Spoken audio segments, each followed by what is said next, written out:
E aí, galera, mais um Start começando. Eu sou a Ju. Oi, rapaziada, eu sou o Pipe e o tema de hoje, Halloween.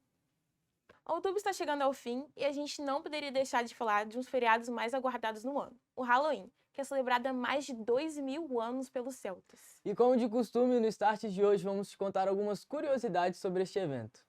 A origem do Halloween vem de um antigo festival pagão que celebrava o início do ano celta, chamado Samhain. Eles acreditavam que esta era uma época que os mortos podiam andar entre os vivos. O festival acontecia no Reino Unido, Irlanda e no noroeste da França. A palavra Halloween é uma versão abreviada das frases All Hallows Eve ou All Hallows Evening, que significa véspera de Todos os Santos ou Noite de Todos os Santos na tradução para o português.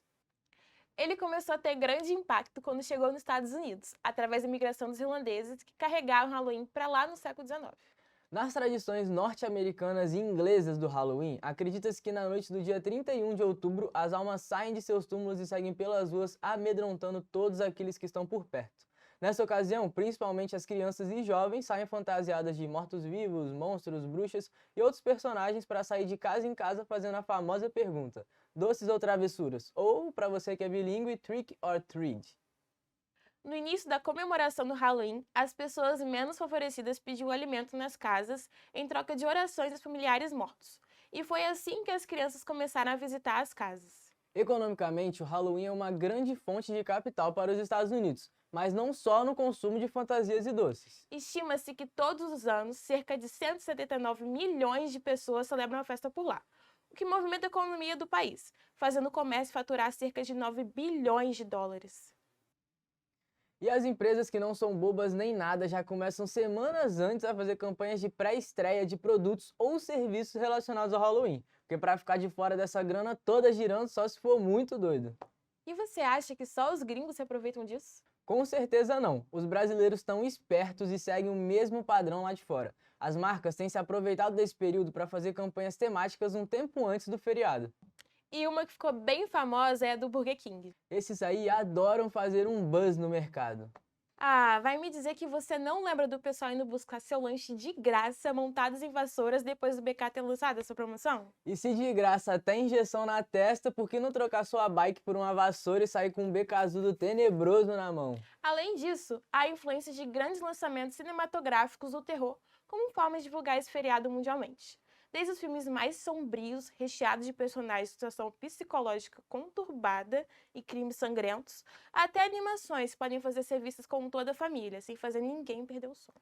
E com isso, o terror mostra-se um grande negócio para a indústria.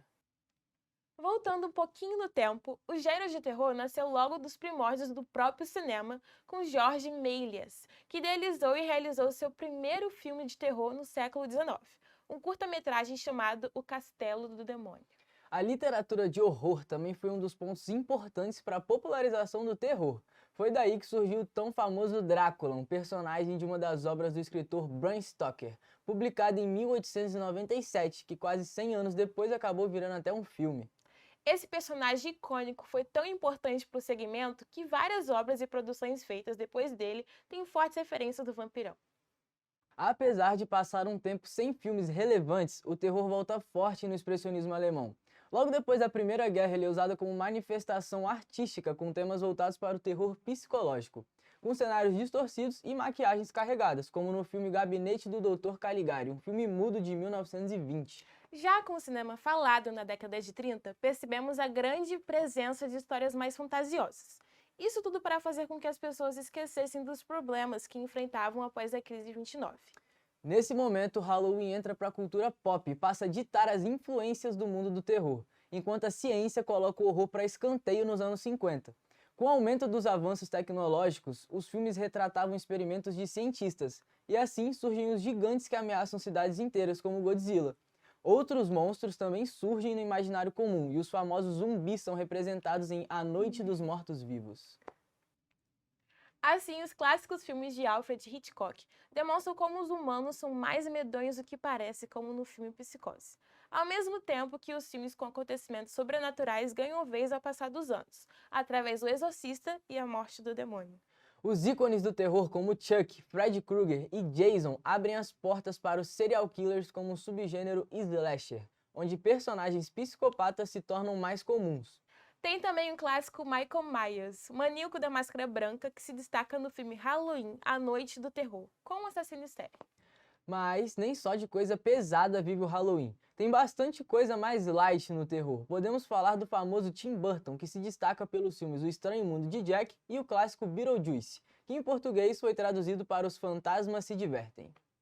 Por falar em tradução, o cinema brasileiro não bebe tanto da fonte do Halloween.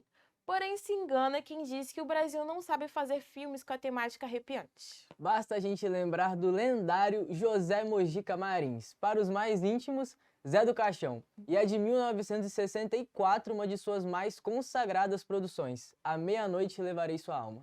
Aqui no Brasil, a festa começou a popularizar nas últimas décadas e é conhecida como Dia das Bruxas.